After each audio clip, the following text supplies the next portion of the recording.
Good afternoon and welcome my Gospel Giant 94.7 family to another edition of Doctor to Doctor in the chat room. We are so glad to have you here today.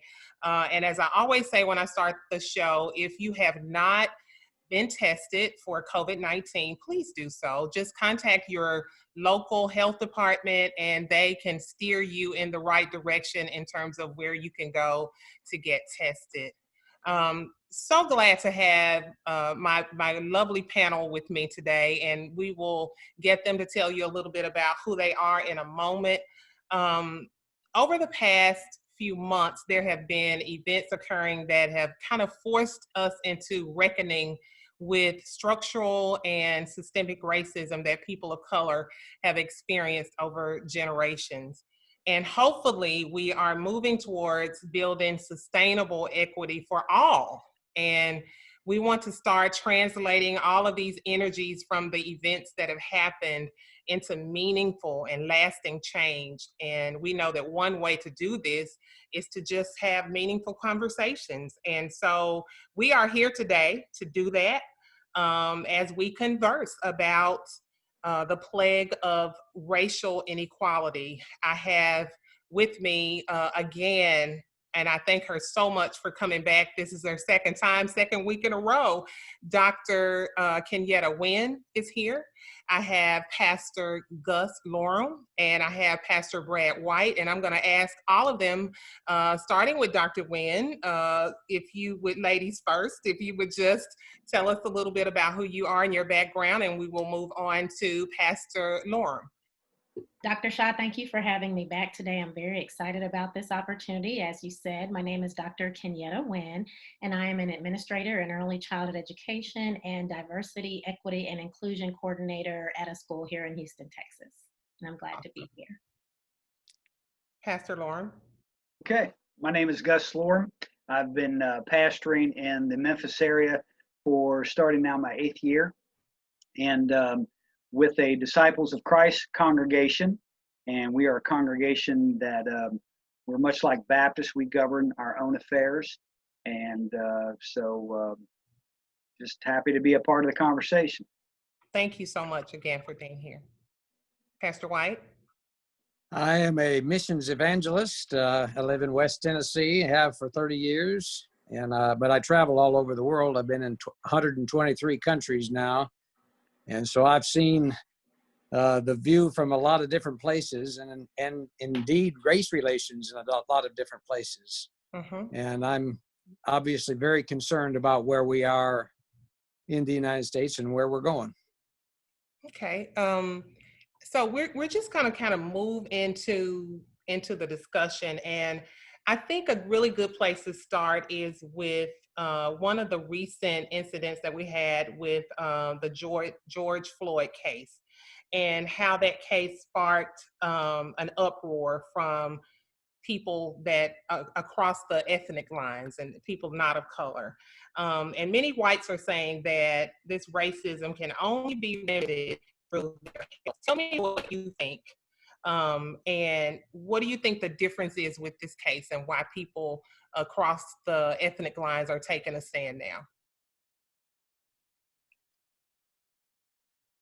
Rhonda, could I ask you to repeat, at least on my laptop, you were breaking up just as you said, many young white people, and then it kind of broke up. Okay, so with the George Floyd case, many people not of color are taking a stand now. What do you think the difference is with this case with George Floyd, that people not of color, non-people of color are taking a stand?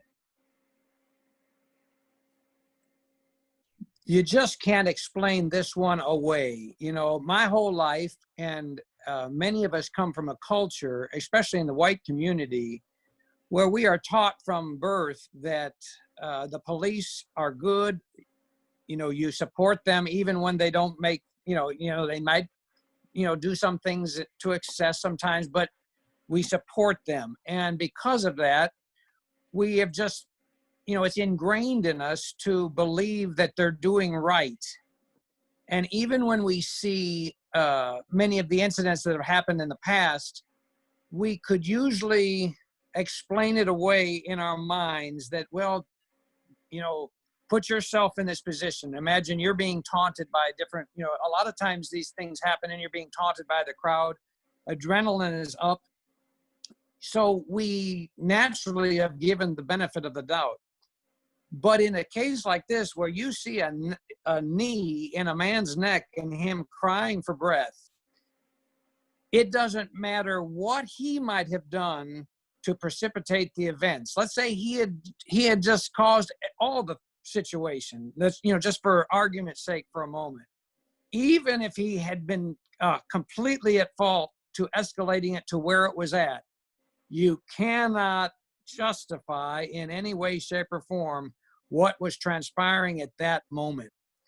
And for us, you know, for many of us, you know, and I confess I'm one of them. You know, I have always given the benefit of the doubt, you know, because I don't like, you know, the media always is trying to stir us up on many levels. And so we don't trust the little snippets that sometimes we see. But we saw enough on this one that it doesn't matter what happened before or any of the other circumstances. This cannot be justified in any way, shape, or form. And so for some of us, like me included, I'm confessing, I get it now. This is more than just a, you know, a end result of a long-standing escalation. This was something that cannot be.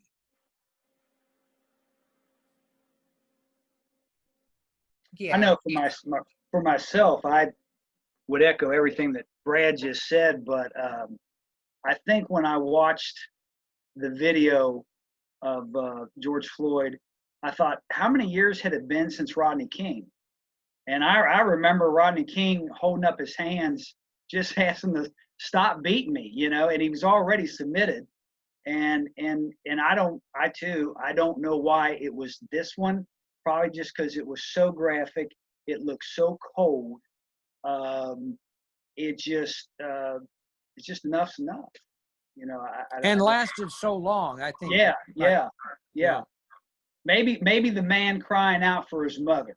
Maybe for whatever reason, it's like in such distress. Maybe in the past, a little slow to react because the person was under the affluence, and maybe he was too. But you know, just it all put together, it just for whatever reason, for me, enough is enough. So I think that's a really great segue into saying, you know, we've had a lot of work done. We had the civil rights movement, as you mentioned. We had the Rodney King case. There have been Sandra Bland's. There have been Ahmaud Arbery's. There have been so many cases. Dr. Wynn talked about the case in Central Park, that the incident that happened in Central Park. She brought that up last week. Right. So, you know, what is it? I mean, all the work that has been done, like with the civil rights movement, what do you think it is that we can just not stop having these conversations? Like, why don't we get past it? I think there's always something new. You know, as soon as you think you've gotten past it, it happens again. And, you know, there's so many instances I'm realizing that we don't even know about. Some of these, you know, incidents are localized to their communities and to their states and to their areas. So we don't even know. And Pastor Lohrum, I think you brought up a great point because there may be a generation and a group of people who it affects often, but you going back to the era of Rodney King, I think seeing what happened to George Floyd touched people from that generation a little differently. And so they started to speak up. So, you know, I just think that until it's not normalized, until there's accountability, that it will continue to happen.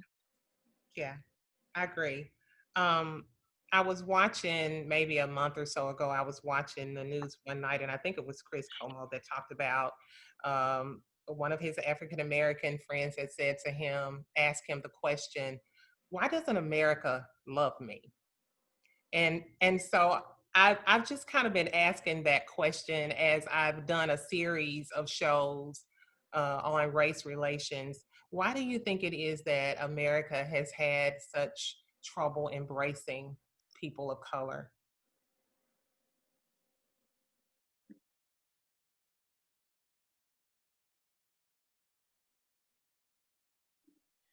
For me, I think so much may just hinge on really what happens in the home.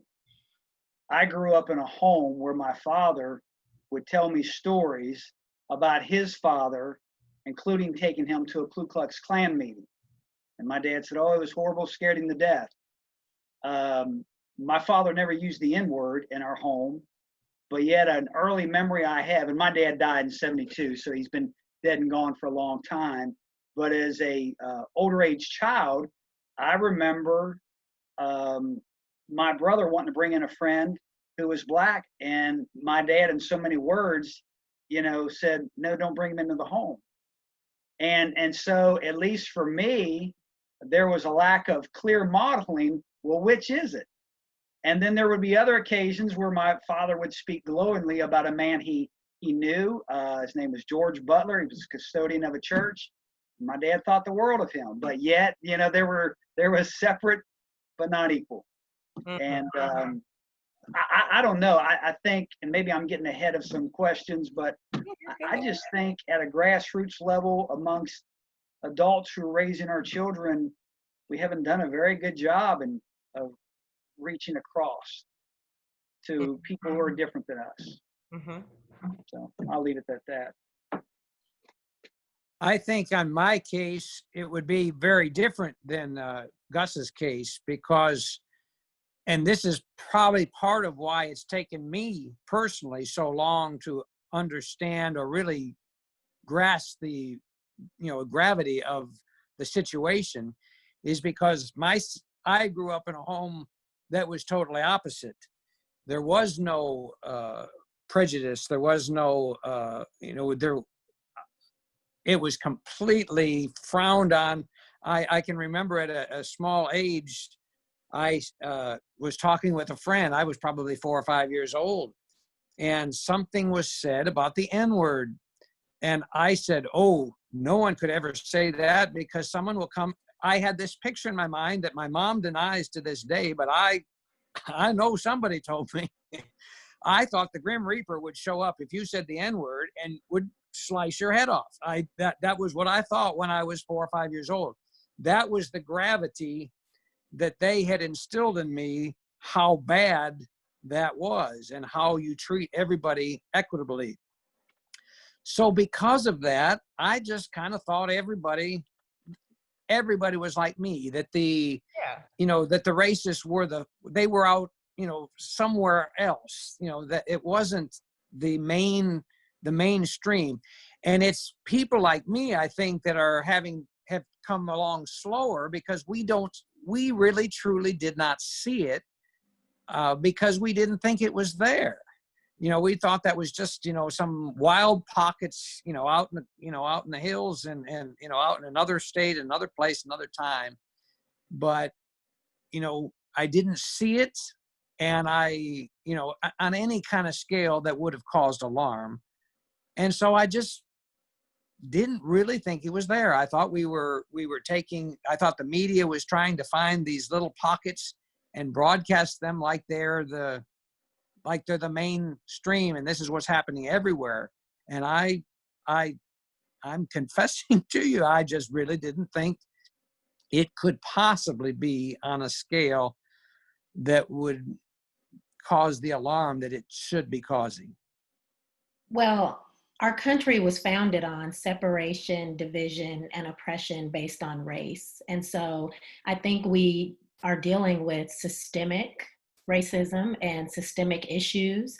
To Father Lohrum's point, behaviors were modeled. And when those behaviors are modeled for you, that's what you know, and that becomes your reality. So racism was perpetuated.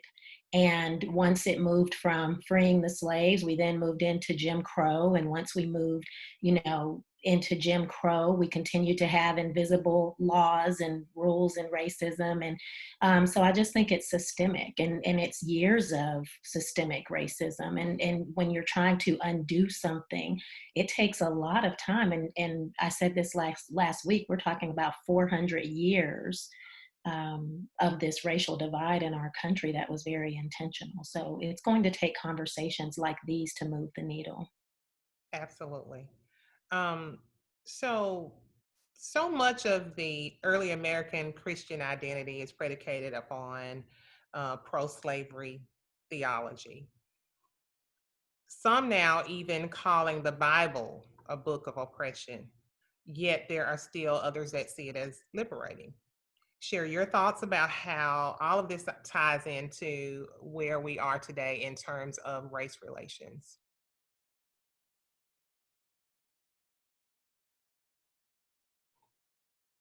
Go ahead, Brad. You're itching to respond.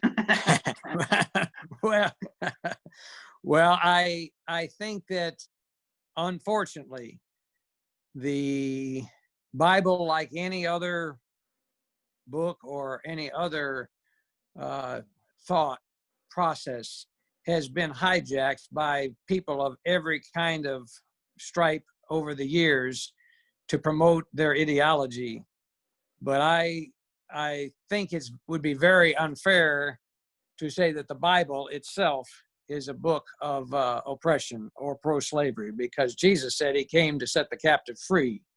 And the whole message of Christ was on liberating and redeeming us. I mean, the picture is the Christ, the Redeemer. He is our Redeemer. Redeemer is someone who pays the price to set you free. And unfortunately, people have tried to warp what the Bible says, or take things out of context to justify any manner of wrongdoings. But it's very unfair to label the Bible as a book of oppression, because it's not. It is the whole redemption story, and redemption is the picture of someone enslaved who is being set free. And I cannot justify what other Christians have done that have used it improperly, and there's no call for it. But we can't throw out the Bible because of people who have misused it. Yeah. Did you want to weigh in, Pastor Lohrum? Yeah, I just think, especially in Christ, and looking at even the Old Testament, where there certainly are some stories that are concerning, to say the least. But when you look at the Scripture as a whole, and you look at it, I look at it through the mind and the heart of Christ, through that filter, then I think it's our hope to get through all this. Because the one who knew police brutality in its worst possible form, and yet said, "Forgive them, for they know not what they do," the one who walked across the boundaries and spoke to a woman that otherwise he shouldn't have been speaking to at all, the woman at the well in John 4. I mean, those scriptures can help inform people like me to get moving, to help be a part of the solution, versus just kind of sitting back and hoping somehow it just works out. And Gus brings up a great point when he mentions the Samaritans, because Jesus' final words were the Great Commission, which we know is to go into all the world and preach the gospel. But then the extended form in Acts 1:8 says, it is to Jerusalem and to Judea and to Samaria and to the uttermost parts of the earth.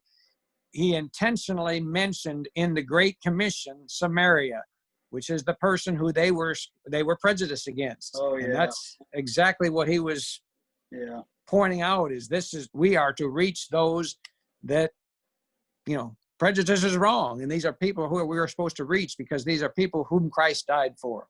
Yeah. Dr. Wynn? I've always wondered, I was sitting here thinking about, and this is for you, Pastor White and Pastor Lohrum, when we talk about times of unrest in our country. And when I think of years ago when we, had segregation and things like that, I always wondered how, the Black community really leaned on church and the Bible. And I know so many members of the white community did, but as well, but it seemed like there were two different interpretations of the Bible. If you were able to, those who chose to mistreat people based on, the color of their skin.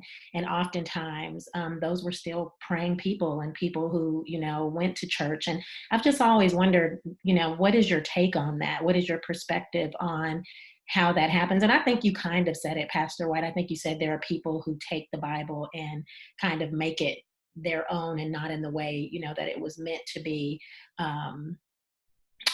taught to our people. So can you talk a little bit on that? Well, I don't even think that most of them had too much theology to back it up. I think they made up. I mean, they didn't go to a verse and say, well, this is okay. Right. Most of them, they just decided. For instance, I'll give you.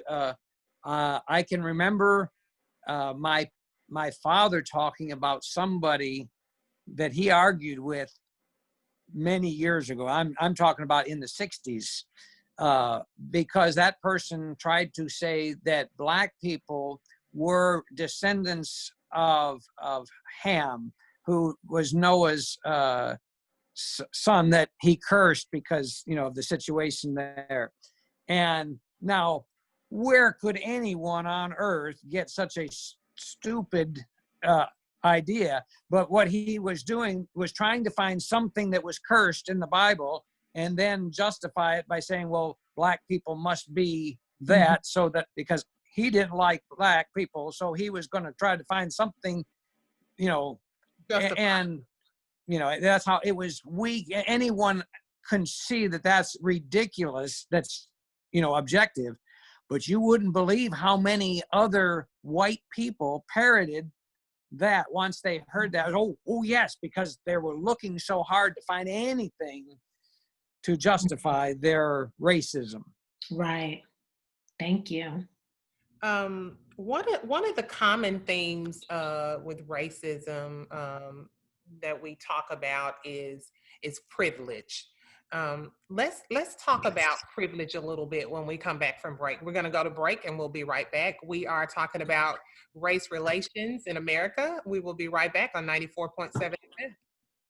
And we are back on 94.7 FM. I am still here with my lovely panel, Pastor Brad White, Pastor Gus Lohrum, and Dr.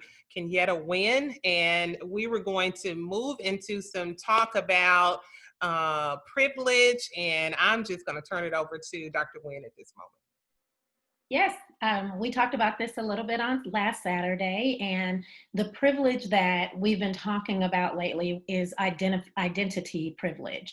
This is the privilege that is afforded to someone not because they earned the opportunity, but because they were born into it. And I think that many of us have privilege. If you woke up this morning and didn't have to worry about what food you were going to eat, or if you had somewhere to sleep last night, if you're getting an education, those are all privileges.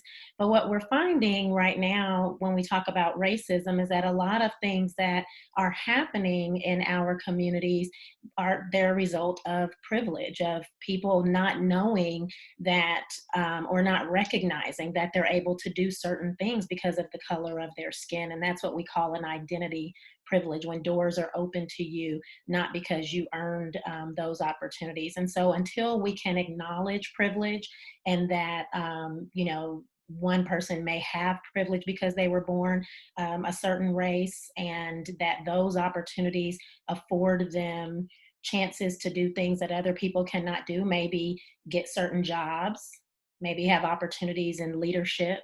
We've seen it in purchasing homes. We've seen it in financial opportunities. We've seen it in going to certain schools and certain neighborhoods. And so I think that when you talk about systemic racism, you cannot have the conversation without talking about privilege. Yeah. Pastor Gus? Well, I read your question too on the handout in advance. And I guess part of the question is am I aware of privileges I have? Is that what you're asking? Mhm. I just really, it has never dawned on me until about 2 years ago.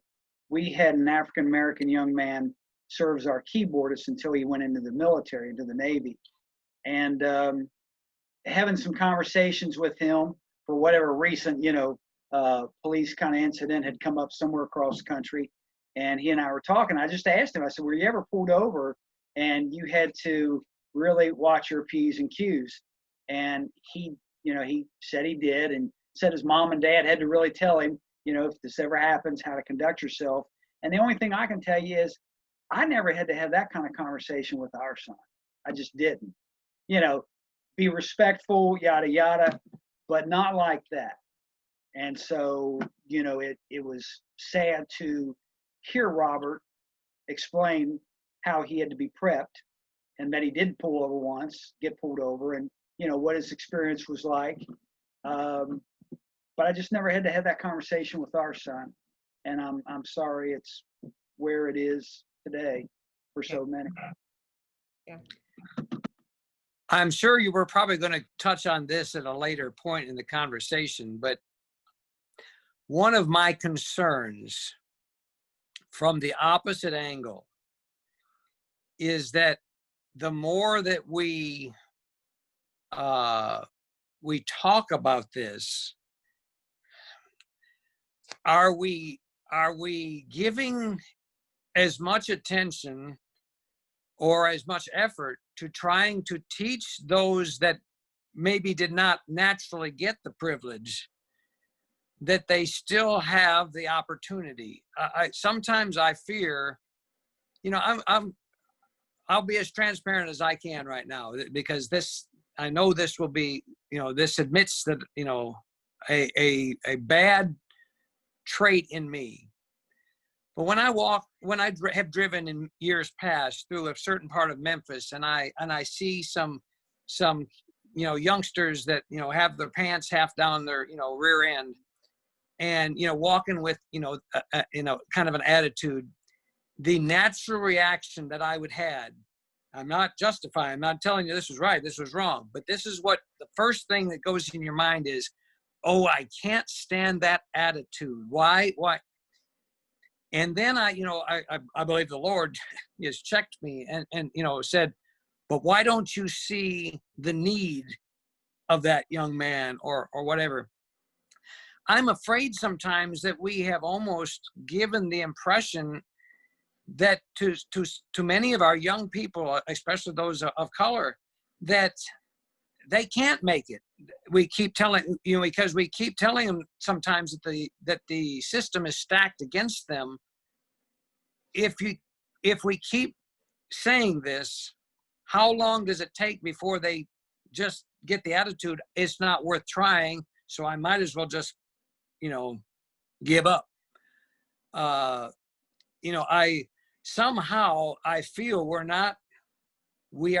society is not giving the encouragement that we need to be giving, that, hey, okay, wherever you're at,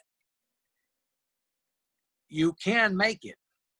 And and that's not in any way, shape, or form saying that white privilege doesn't exist, or that it shouldn't be dealt with and we figure out how to to level the playing field.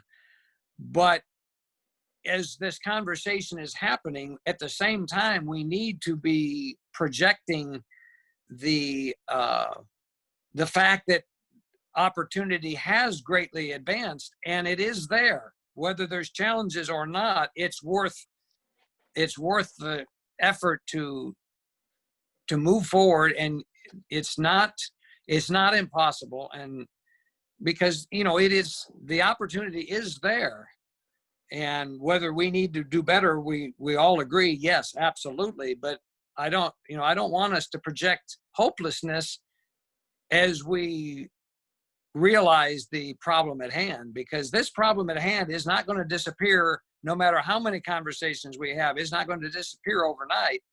And in the meantime, I don't want us to lose another generation to feeling that they have no hope or opportunity. Pastor White, I think you make a lot of great points. One thing I do believe, though, is that when you have privilege, there's confidence that comes with that. And Oh, yes. so when you're talking about some of the people who you see, many of them don't have the confidence. They woke up, possibly not having a job, maybe not having electricity, maybe not knowing where a parent is, not having that sort of opportunity. But what I love that you're saying is that we have to find ways to still empower people so that they know that there is still hope. But I do think that privilege comes with confidence, and they're not. They work hand in hand. And so I think it is important that we recognize the privilege first, and maybe even the loss of privilege for others, so we know how to help them so that they will be empowered. Good point.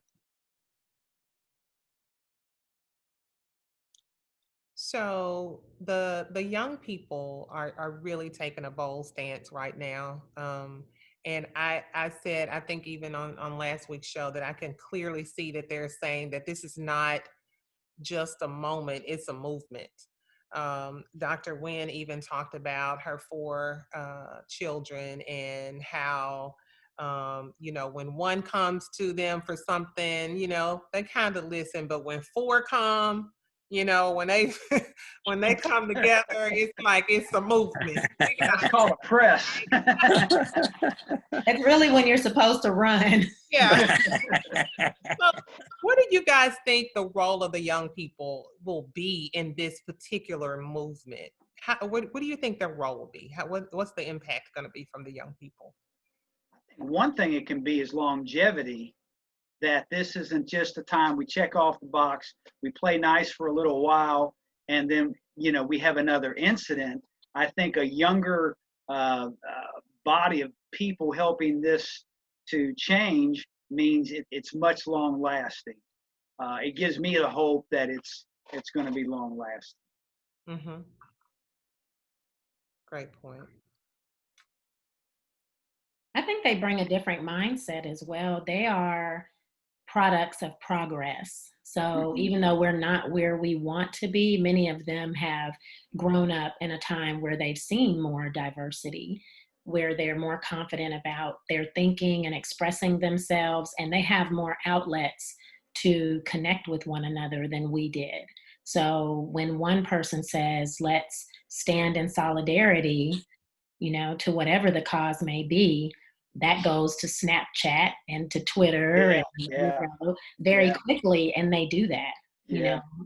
They're change agents. Yeah. Yeah.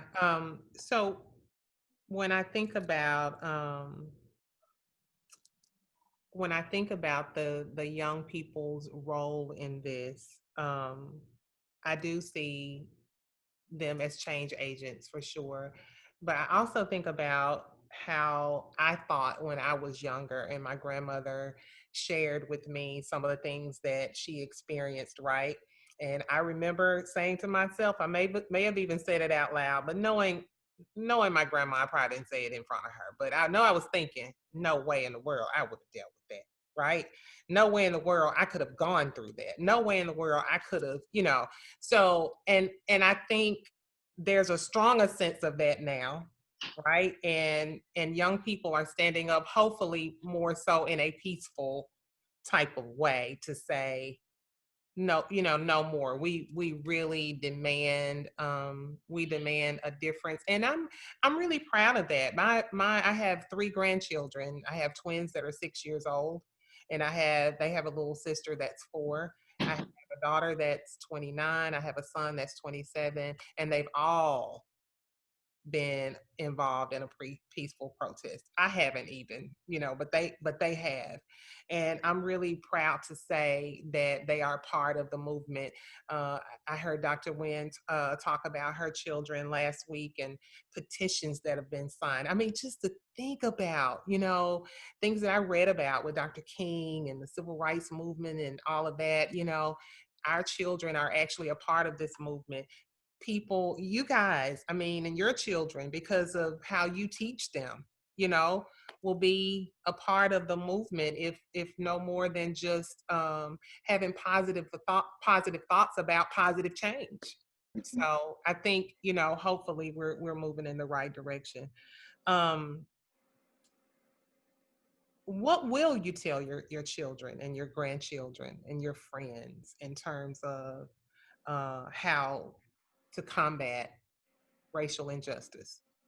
What will be the difference in how even you, Pastor White, and you talk about how you were raised so differently and things were differently in your household than with Pastor Lohrum, but will you do something different with your children and grandchildren moving forward than what you? I think we'll talk more, whereas, this was would have not have been a typical dinner time discussion. I mean, not that it was never. I mean, we obviously, we did talk about things like this, but it wasn't because we did not recognize it, the level of the problem.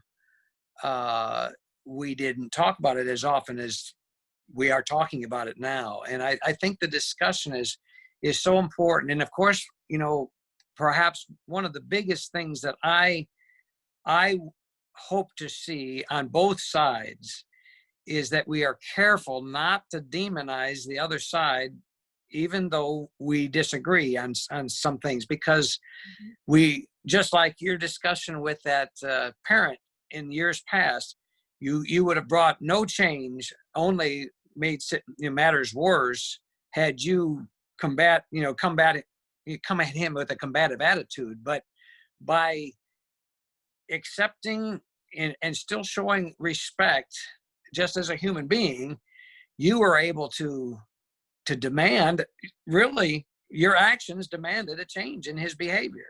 Mm-hmm. And, right now we have a whole bunch of people, especially on the white side, that are looking for any excuse not to see the full extent of the situation. Because, let's face it, if we realize the problem, we hurt. We realize, these people have been hurting and we've let it go. So it's easier to just say, okay, well, this is just a little, fly by night thing that happened over here. And so excuses can be things like, when white people see violence, they immediately start saying, okay, well then this is, this problem is different. And our eyes get off the ball and we start looking at the side issues. Just like I was telling you yesterday when we talked by phone that, as a white evangelical, white evangelicals look at abortion as being the hot button issue. But when there's an abortion clinic bombing or an abortion clinic doctor gets killed, well, they destroy their cause and it sets them back by years every time something like that happens, because anybody in the middle that sees some of these things starts looking away. And I just hope that, for instance, today I saw something on Twitter where Terry Crews from Brooklyn Nine-Nine had made some comments that were a little bit not lockstep with, Black Lives Matter agenda at this moment. And I mean, he was just being crucified, for his comments. This is whether he's right, wrong, or not. These are things that are counterproductive to moving forward, because we have to respect each other. And for too many years, everybody's been talking at each other and nobody's truly been listening to each other or respecting each other. And if we keep doing that, we're going to be in the same position 20 years from now. It'll just have a different face. Violence sometimes can get action, but it doesn't change hearts. And I would like to see more than just, we can legislate a level playing field, but that's not what I'm looking for. I'm looking for us to actually change human hearts so that racism isn't in our hearts anymore, and it's not just everybody's equal by legislation, it's equal by transformation of our hearts. And that's where I'm hoping we end up. Yeah. Dr. Bernice King, the youngest daughter of Dr. Martin Luther King Jr., she said we have to do the heart work, the HEART work, before we can do the hard work, the There you go. HARD work. Yeah, that's good. That Good. kind of aligns with what you're saying. And I do think that at this time you have a situation where Black people are tired. They're tired of trying to explain, you know, why they're frustrated, why they're disappointed. And I think we do have to have white people who are willing, as you two have done, to seek their own information. The information is available. You have to want to know about the history. You have to want to know about how we can best move forward. And so I agree with you, Pastor White. We cannot demonize people who are making the effort, who want to have the conversations. I think right now, though, it's so important to listen, though. So those people who haven't been doing the work like you and Pastor Lohrum have been doing, they can truly learn where, you know, where the hurt is, and then be able to walk alongside their brothers and sisters, you know, once they see where the needs are and they know what where the hurt is. So like you said, they have to be willing to listen at this time. Yeah, and I truly believe, and that's one of the things that I said in what I sent you guys, you know, it's so important that we educate ourselves, and it's not just one side educating themselves. We both, you know, both sides have to educate themselves.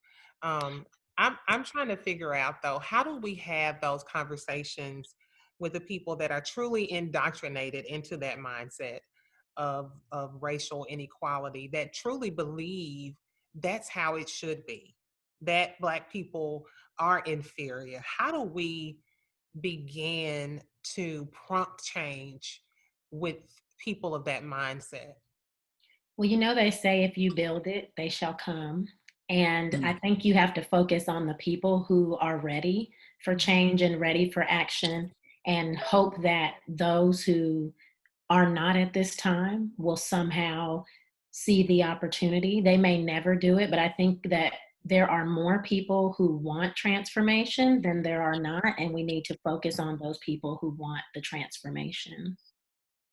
That's a good point. You guys want to weigh in on that? I'm with her, because you know, the ones that are so entrenched, I don't think they're the ones we need to be working on, because they're becoming fewer and fewer every day.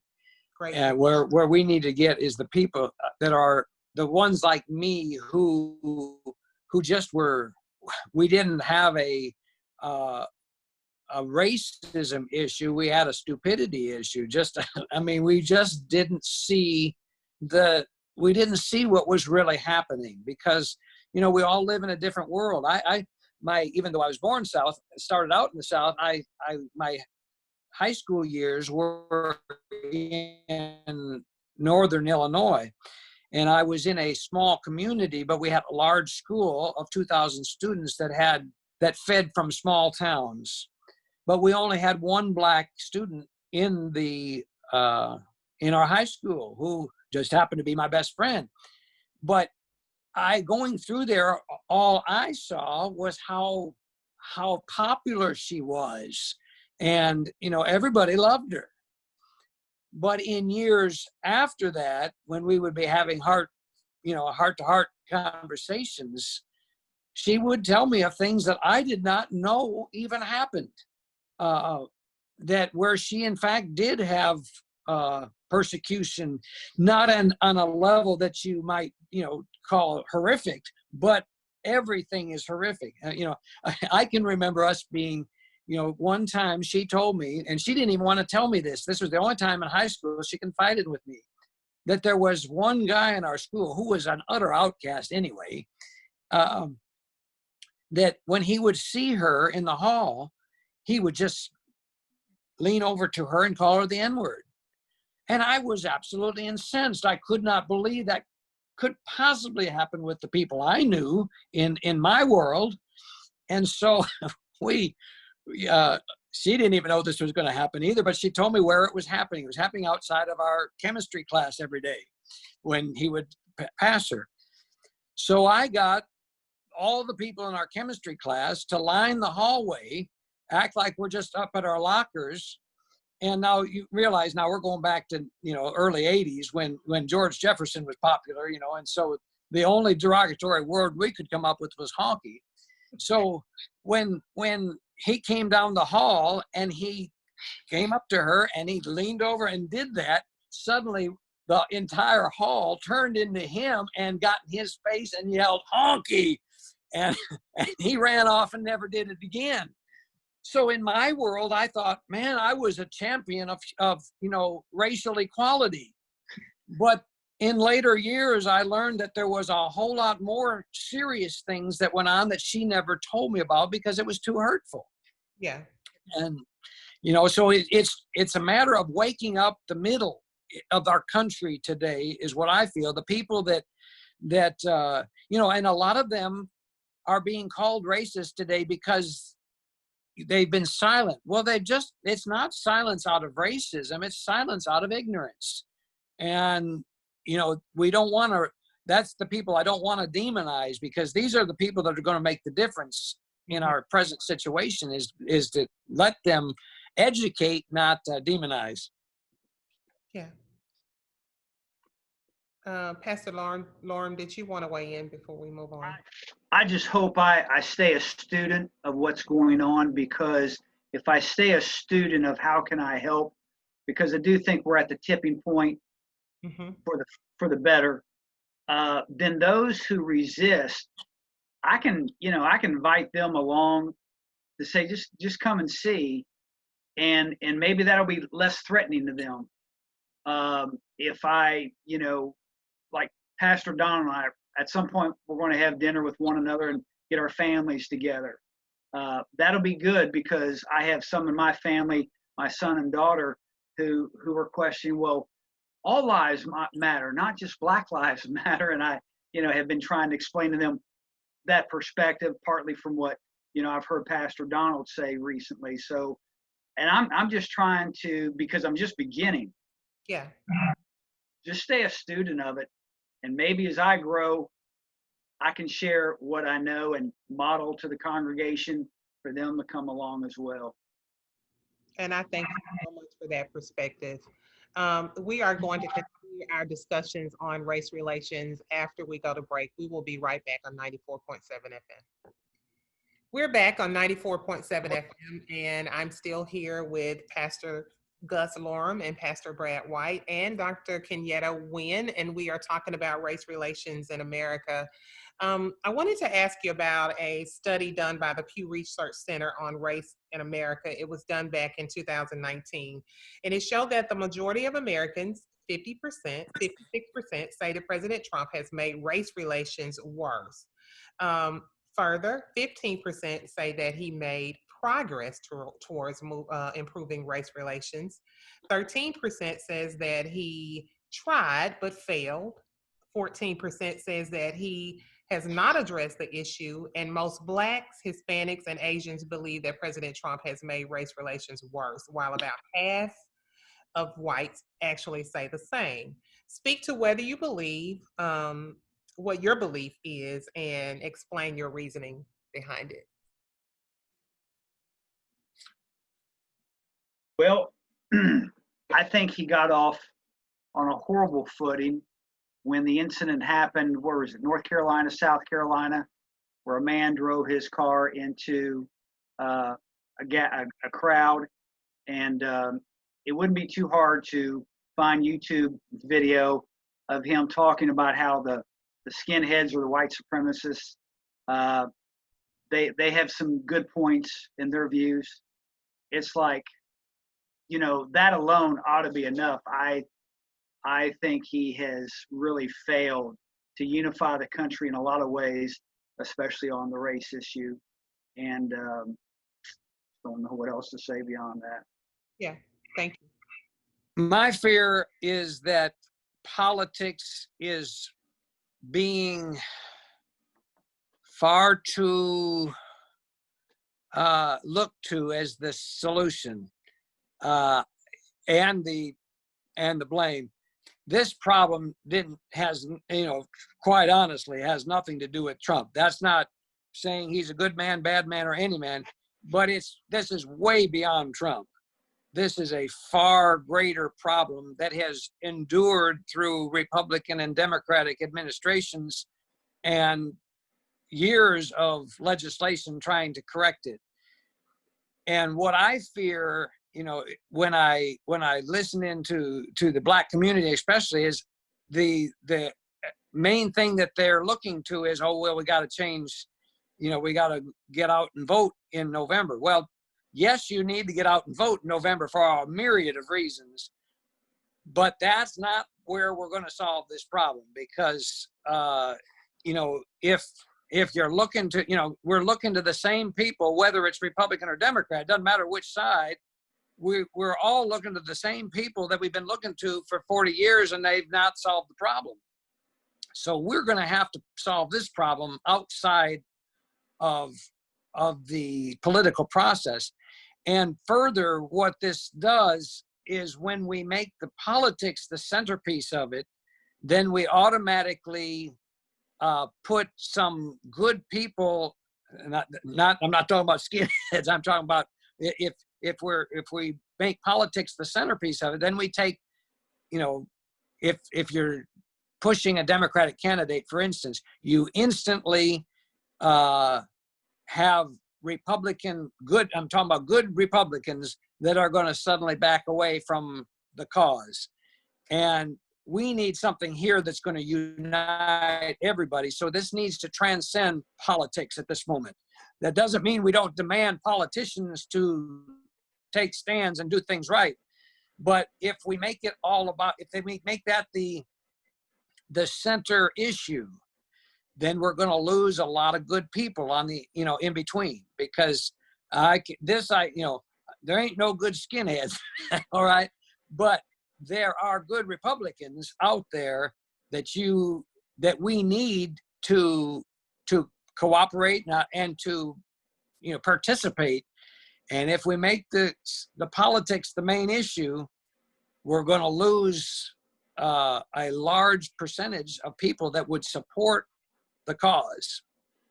So do you believe that, you know, the level of influence that comes with the office, not just President Trump alone, but just the office, do you believe that, you know, do you not think that if President Trump were to just stand up and say something like, you know, to the effect of, I want to see everybody in this world come together. I don't want to see, you know, racism. I want to see togetherness. Do you not think that just because he said it, you know? Well, to be honest with you, it might be the worst thing for the cause. Okay. Because quite honestly, we've seen all these incidents happen before during other administrations, and yet there was never a movement. Maybe it took a person who wasn't good at bringing us together, and there's no doubt he's not brought us together. Maybe it took something like that for us to realize this problem is going to take more than words. Because you know, if we had an Obama or a Reagan who were good at talking during this situation, they would have lulled us right back into thinking, okay, everything's all right. For the first time, we realize everything is not all right. And, you know, even though this was a bad point on him, as far as what he did, it might have been the exact thing we needed for us to realize that this is far deeper than just the words of the president. We need to deal with people and where we're at in our hearts, and a systemic, you know, problem. And, you know, and that's why I fear that we're relying way too much on the politics here, because politics has failed us for a generation. So we need something more. We need to, as people, transcend our political views and say, we've got to come together. I do believe that in a democracy, because the people get to choose who their leaders are, they look to their leaders for support and for guidance. I don't think that that should be the end all be all, but I think when your leaders have a united front, when they are promoting union and unity, people feel hope, as we talked about earlier. People feel like the leadership in their entire country wants the same thing that they want. And I do think that's part of living in our country. So, however, I do agree with you, Pastor White, about maybe this had to happen. Maybe this had to happen so that we could look and see that we are not where we need to be. And if our leadership doesn't believe in that, what should we as people be doing to get back what we know is right and what we know to be just? So I agree. It hasn't been comfortable, but maybe it was necessary. I think the bottom line is Trump is a symptom rather than the cause. I I think would agree with that. we are Very much looking so. at the very problem when, I don't think, believe it or not, I don't think at his core he's racist. I think he is just a harsh illustration of where I was. I think he is totally ignorant to the real problem because he's lived in a bubble his whole life. His bubble was even far bigger, than mine. I mean, at least I was closer to the real world than he was. But if I had that problem in my little real world bubble, well, imagine a man who's been, a billionaire for as long as he can remember. He's really grown up in a bubble. And I think he's actually helped me to understand, because when I look at him and I'm like, how can you be so blind? Then I realize, hey, well, that's exactly what I've been. And I think I inadvertently and through no intentional good deeds on his part, he's actually helped some of us to see where the problem in our own lives. So I think the difference that I see is, we may have had some things happen in the past, but the reaction to George Floyd, coupled with the things that come out of our president's mouth sometimes, and some of his actions or whatever, I think is what the difference is. And I just feel like even addressing George Floyd and all the other things that have happened just recently, if he had done that, I know for me as an African American, I would have just so appreciated the leader of the country, saying that, hey, this was a terrible thing. The same things that you guys have just said about these incidents. I would have appreciated it so much from the leader of my country, Well, he did, but the problem was he immediately came back within a day and starts going after all the rioters and the protesters. Well, he claims not the protesters, but yeah, and the rioters. in the So way of it gets lost. addressing of it, in which he's using these current events to say we need to come together. And just as I've seen leaders, local leaders in different states and cities or what have you, get out and march with the people, just take some sort of blatant action, apparent action, to say that, hey, I'm with you guys. I understand where you are, where your thoughts are, and I support you, in the right way, and not with violence or anything like that. No, I don't. I'm sorry. Go ahead. I was just going to say, I don't know who coined the phrase, but the president is often known and called upon to be the comforter in chief, or that phrase, and he just hasn't been that. And but I will say, I think Brad is right in pointing out, as well as sounds like Miss Wynn agrees. The solution comes from beyond just the political leaders, and the church has a great opportunity to be relevant, and maybe not lose so many of the young folks who are walking away from the church because they say we're irrelevant. Mm-hmm. Yeah, I think our silence has been far more damaging in Could be. in the church than Could the be. politics. Politics. Yeah. They come go and everything else, but we've been too lax and too slow to the Yeah. game here. Yeah. As we move the needle just a bit towards change, we're still seeing some violence, even hangings. And what do you feel? And I know there's no concrete answer for this, but do you feel that there is still going to be some high level of sacrifice that is going to be involved with this movement from the African American perspective? Do you think a lot more people are going to have to die or be hurt to move towards this equality that we are hoping for? I think that is what is scary right now, and this kind of goes back to the previous question.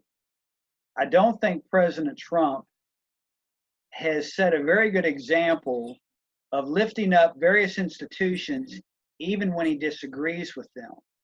And I heard recently, and I apologize for the vagueness, but was it in Georgia or North Carolina where there was a black armed group and some kind of white supremacy group? Both showed up at a national park armed. And it's like, you know, it's scary that I think there are going to be some more casualties. That's why I would love to see this. And I'm not, and again, I'm trying to be a student, but I hope the Al Sharptons and others that lead the Black community, I really want to get into studying Cornell West. I don't know if Miss Wynn could address how relevant he is right now, or maybe he's on the outskirts. I don't know. But I think all leaderships should really call out any violence and keep it positive, keep it peaceful. Yeah, I think anytime you have sacrifice, that sacrifice oftentimes is partnered with, in this type of work with some violence.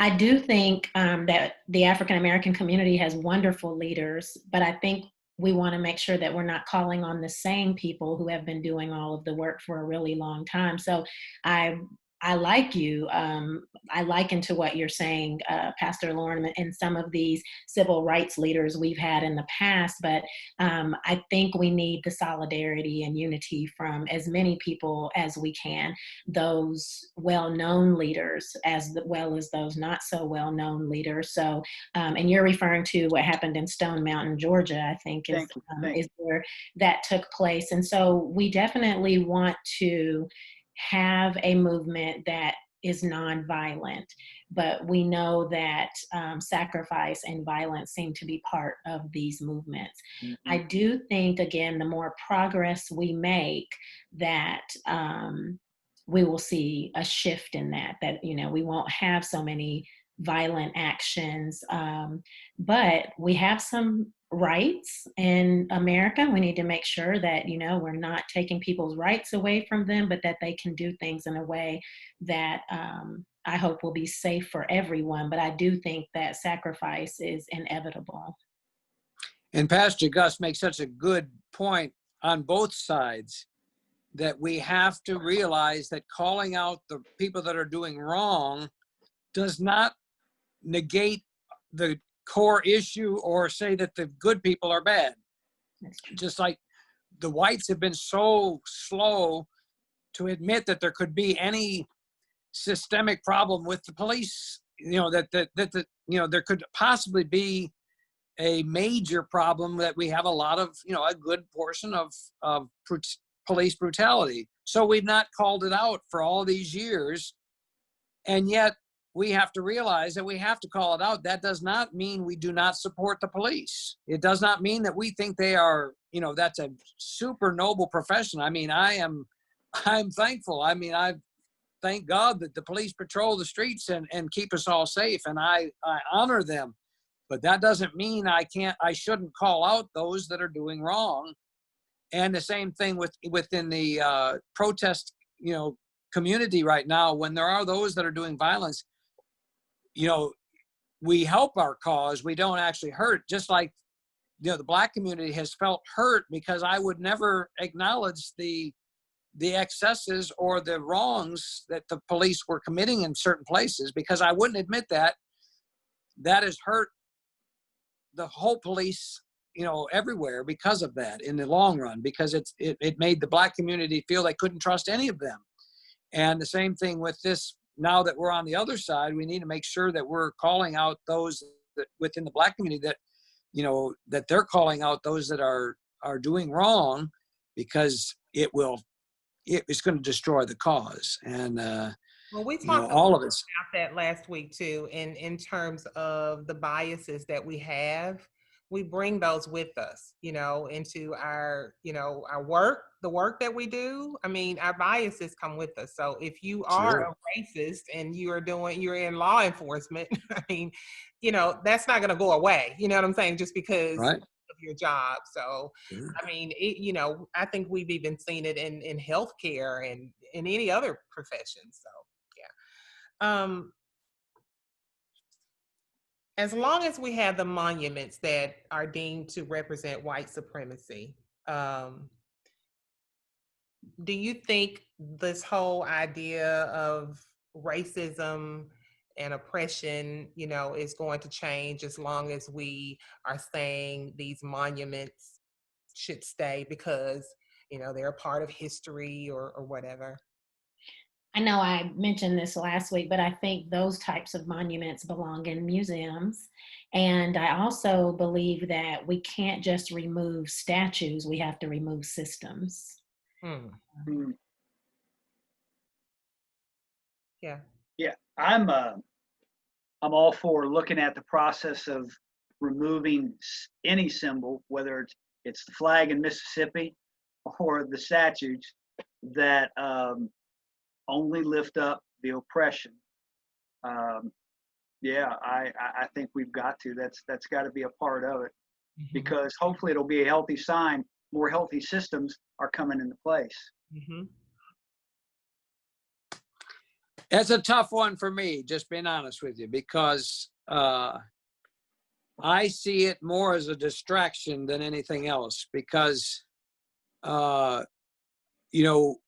feel that every time they topple a statue without going through a more democratic process of trying to get the community involved in removing it, I think that it sets the cause back, because there are a lot of people that have viewed these from a different perspective than we are viewing them now. And I'll give you a good example.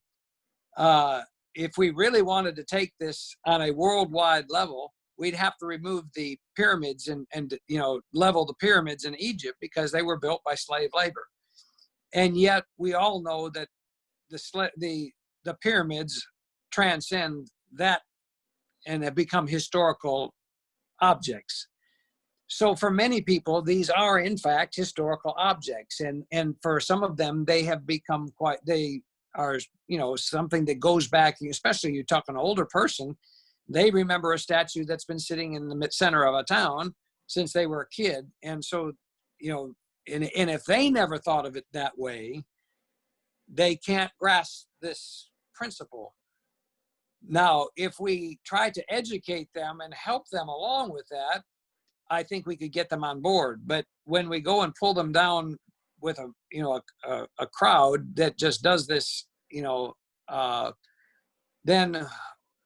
it's up to whoever is leading the mob at the given moment to decide whether this is a good or bad statue. Just like we've already seen, where several people who were in fact abolitionists have had their statues toppled, because the mob at the moment, whoever was leading at that time, didn't understand or didn't know their own history. I'm learning things this very week. I didn't know that Benjamin Franklin, he owned 2 slaves in his lifetime who were very well treated according to them, and he freed them because he became such a strong abolitionist, and put it in his will that his children could not have their inheritance if they ever owned a slave. But if you had asked me 2 weeks ago, I would have probably said he was a slave owner and had supported that system. So I think it's important that we discuss these things before just No, because, Pastor White, I think being a slave owner and treating your slaves well is an oxymoron. well, So, no, in fact, when I said that, I meant because he freed them. He made them. right. He saw the error of the system, Hmm. and you know, treating well. I meant from that standpoint. But but I would have 2 weeks ago demonized the man. Saying, well, I would have said, well, he was we could have just looked on a piece of paper and said he was a slave owner and not seen the whole evolution of his life that made him a very helpful force Hmm. in his times, because in his times the vast majority would have supported slavery, and Can yet can I interject something though? Yeah. This, sure. this was my point about, I think Trump has been very dangerous to demonize institutions when they don't agree with him. Supreme Court, FBI, CIA, and what he has modeled as the commander in chief is a bad example of what you don't like, throw under the bus. And he's done it with personal leaders. And it's not right. And I agree. I would like to see a process where we evaluate. So someone like Thomas Jefferson had many more contributions to our country than just slavery. So let's be careful with what we do with him, but others, absolutely, it's time to go. But I think and I understand that some of the mobs have done what they've done because why not? The president throws you under the bus if you don't agree with him. And that's why we need strong leaders. And I agree with something Brad said earlier. It's got to be more than the president, or the church needs to stand up. But I get it why some have said, get me a rope. This puppy's getting pulled down. I mean, Well, Pastor Lauren, interestingly enough, my graduating senior is headed to UVA, and Thomas Jefferson, of course, founded UVA, University of Virginia, and they're having many conversations too yeah, about reparations for the school and how to best celebrate him because of the way that many of his slaves were treated. So I think there's a whole historical piece to the monuments, and I think that we do need to have a way of agreeing which ones will be removed. But I think what we're seeing is symbolic. What people are saying is, it is taking you so long to make any movement on these things that we're telling you continue to give feelings of oppression. So we're going to, it's kind of like a protest in a sense, and just taking them down. I'm not saying that that's the way it should be done, but what I'm saying is if my tax dollars are paying for something, as an African American female, I shouldn't have to send my child to a school named after someone who was raping and killing Black people. And that is what is happening. It's not just about trying to help people understand why we need to celebrate history in the past. If we are going to truly address systemic racism, we can't just partly do it. We can't just kind of do it. We're either all the way in or we're not doing it. And those are the things that are concerning for me. I lived in Nashville for many years. Our big conversation was always Nathan Bedford Forrest and Nathan Forrest Bedford, was he? Nathan Forrest, but his was always, what is it, Pastor Brad? But his was always the bus that he has in the state capitol. And if I have to go there to do my work, I really don't want to be in there with the person who founded the Ku Klux Klan. Now, if you put that in a museum, it's intriguing to me. I want to learn about him. I want to know more about why he did the things that he did. But when I'm going to do my personal business, that does not uplift me or make me feel good to have to walk in and see his bust there. Now, I'm not saying you should be allowed to just walk in and rip it down. There needs to be some sort of conversation and some sort of process. But I'm a lot like you. If what we're doing is not empowering people, if it's not making them feel welcome, if it does not bring a sense of community, I don't see the sense of having it in public places. I heard someone say, imagine someone who's Jewish having to walk by a bust or a statue of someone who had strong Nazi ties. I couldn't imagine. I couldn't imagine.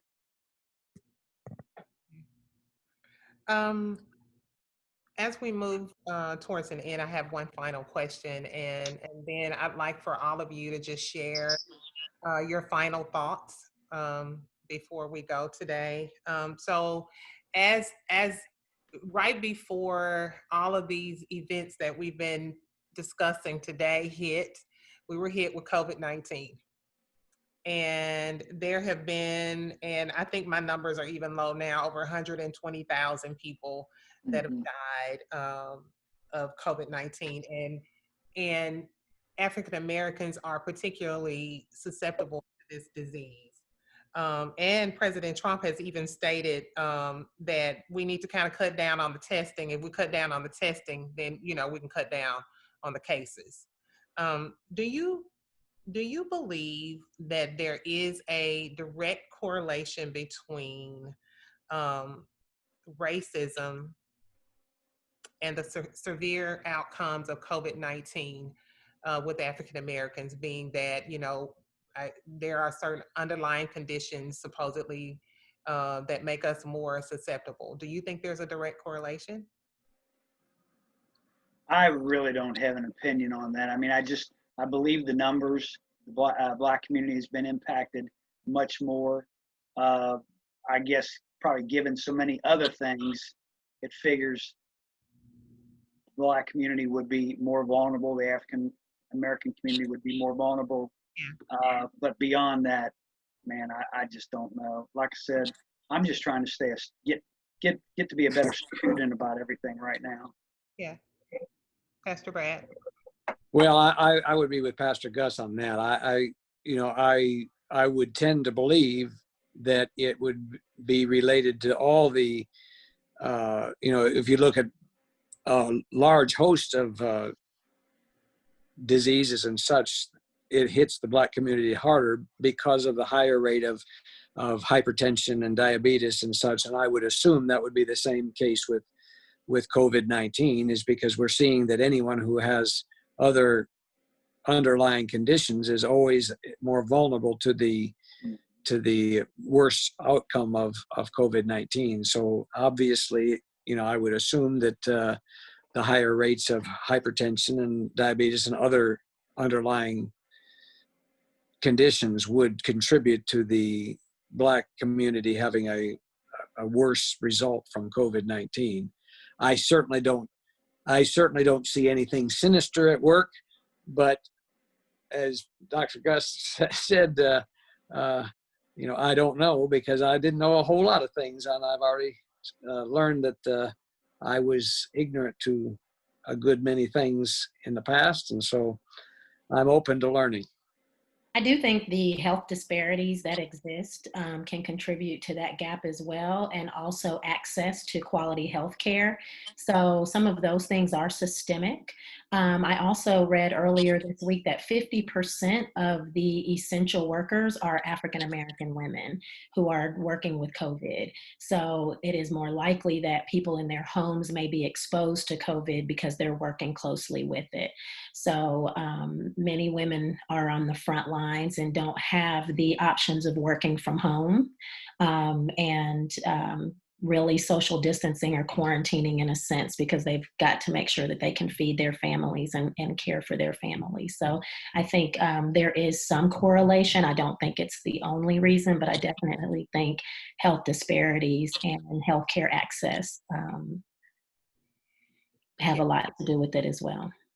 So I want all of you to please just share your final thoughts as we move to a close, please. Pastor Brad?